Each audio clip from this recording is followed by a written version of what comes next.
So it seems that since Trump has won his presidency, Bill Maher hasn't said too much.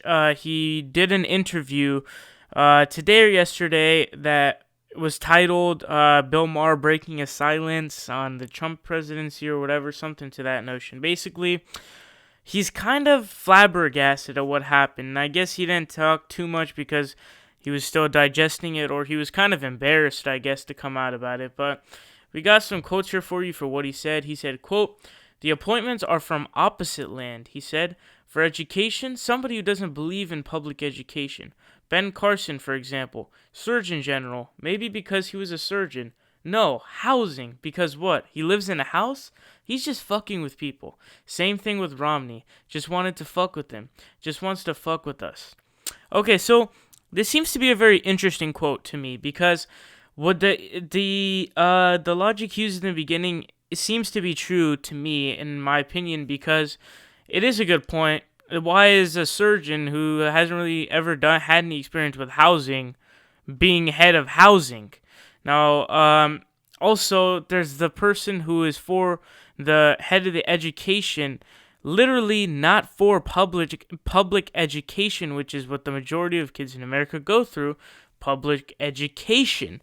So basically, when he gets to the just wants to fuck with them, just wants to fuck with us, I get a little bit lost, because then, I mean, are you entailing that he ran for president and did all this work to just troll the country and to troll you and stuff like that? I'm not exactly sure what he means on that, but he is kind of a troll if you think about it. I mean, the dude's still tweeting. He's fighting Bill Clinton on Twitter after his win, which is unprecedented, if you know what I mean. All right, so anyways, another quote. Quote, "It was funny before and now he's a man with power. So all I could think is if he did that when he didn't have power, what's he going to do now that he has the FBI, he asked. I mean, George Bush hated me and I didn't like him, but no matter how bad they were, all the Republicans, it was like a glass bottom boat.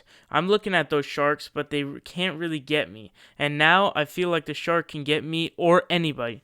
Okay, so now I don't know if this is going to be like kind of true and realistic, or if it's going to be not realistic, because we know there's a history of presidents who would like just to give an example, like audit their political enemies. Like I think like O'Reilly said he got audited like 5 times by the IRS when Bill Clinton was president. So there's often stuff like that. Plus, when you have the FBI, maybe I don't know, he's gonna try to silence him, take him take him to court or something like that.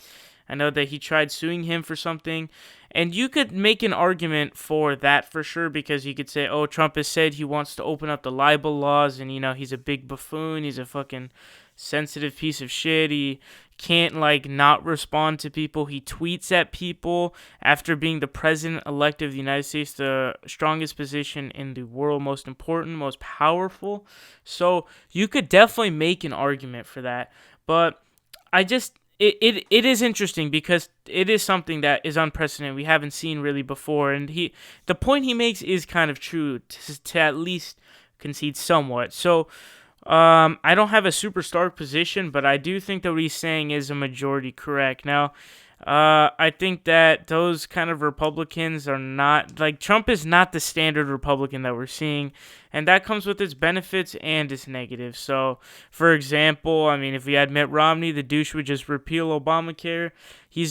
Trump has already backpedaled on his repealing and said, oh, we'd keep the biggest provisions, which are the biggest effectors. So, there are things like that are good, but then you got a douchebag, a buffoon who's tweeting on Twitter attacking Bill Clinton because of what he said, like as if he can't let it go, and as if there's not like a bunch of people fucking attacking Obama and him not responding, and you just have this like utter douchebag, and it's like a rich boy, money bags, like it's not even funny, man. Like I don't even know what to say anymore, because this is just such a big change and such a big shift in politics as we've ever seen.